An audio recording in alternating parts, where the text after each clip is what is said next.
Bad North is a real-time strategy game about positioning different units to deal with the approaching Viking horde, and it's also one of the first games I played on my channel. I have those videos unlisted, but just for you, I'll put them in the description. Let's talk about all the small things first. You may have already noticed, the graphics are great! Look at it! Is it not clean and colorful?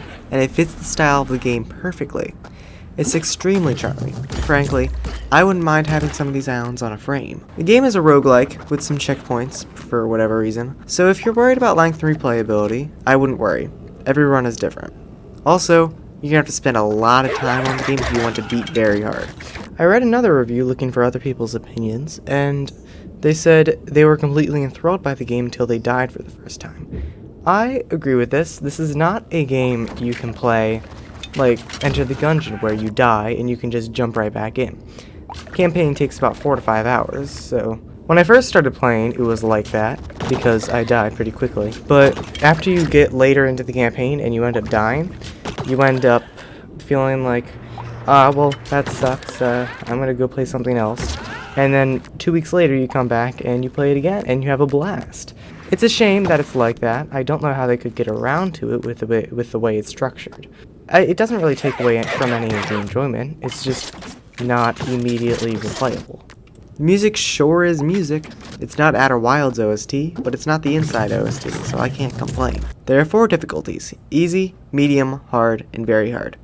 I can't show you very hard because you need to beat hard to unlock it, and hard should be renamed impossible.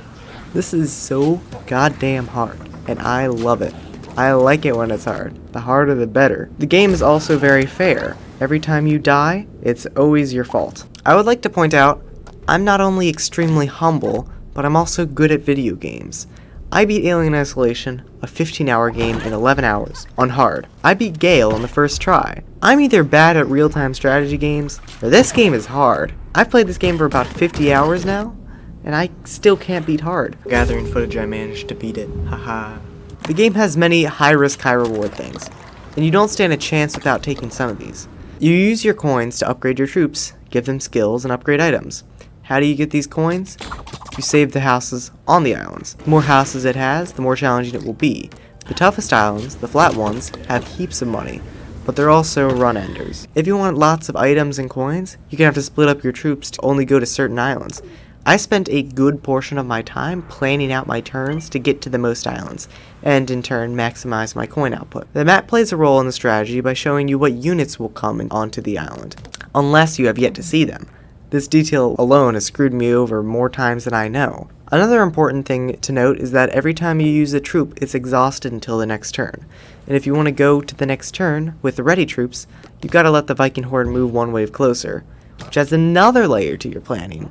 I love the islands. Not only are they pretty, with many different themes, but they add tons. You can use the high ground for archers or for a plunging attack. You can use choke points for pikes, or a long stretch of land for a pike to charge. The islands start out simple, then complex, and then simple and better for the Vikings. The flat ones are the hardest because you have no advantage. The only cover is houses. There's no elevation. It's overall the perfect island for a Viking horde to attack. Like FTL and Frostpunk, the whole game is preparing for the last stand, the run-ender, with brood archers galore and dual wielders to back it up. And all of this for $15? That's a steal. It's only $6 on mobile. I haven't a single complaint about this game. It's an A tier. Not as good as Alien Isolation though. Normally I would have ended off the video here, but this video is really short, and I feel like I don't think I could add anything else to make to my review to give you a better understanding of what the game is like, other than some straight up gameplay. I'll show you me going through one island and give explanations on what I'm doing and why I'm doing it. Here I see 2 boats coming in, one with the brood archer and one with normal guys. I send my archers to go deal with the normal guys, because that's what they're good at, and I set up an ambush to take care of the brood archer.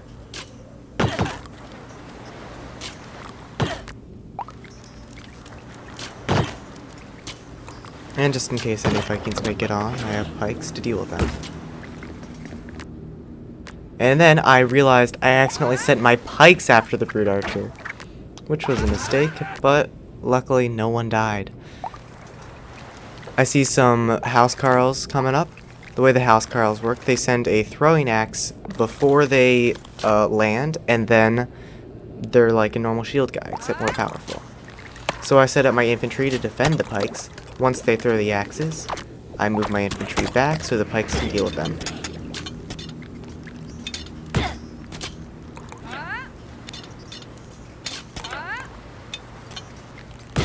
I see 2 more waves of housecarls coming in. So I move my infantry up, probably to do a plunge. Nope, for a mine. Okay, I put down a mine so I can kill a couple housecarls. And I send the rest of my guys to deal with these housecarls.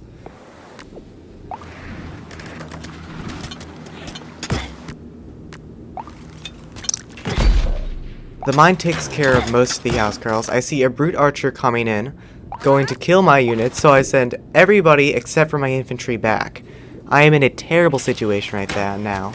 There are many units coming up, and a brute archer to back it up. So the only person I can have in the view of the brute archer is my infantry, and even then, it's not entire. They're still gonna die.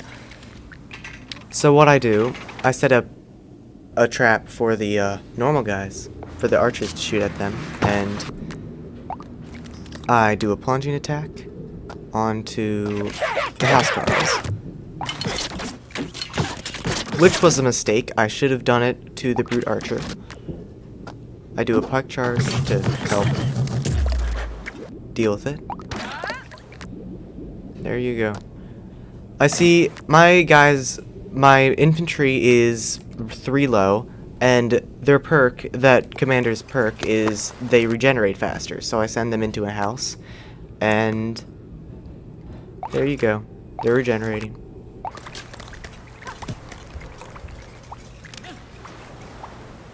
I send all my other guys up to deal with the normal guys, because nobody else other than the infantry can deal with the housecarls right now. I try to send a bomb, but I completely miss.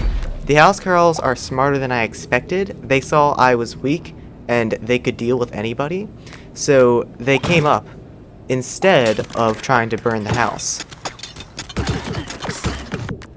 I did not expect that at all, so I send my pikes back into the house, and I send my infantry up to clean up the mess that I made. And they take care of it pretty swiftly.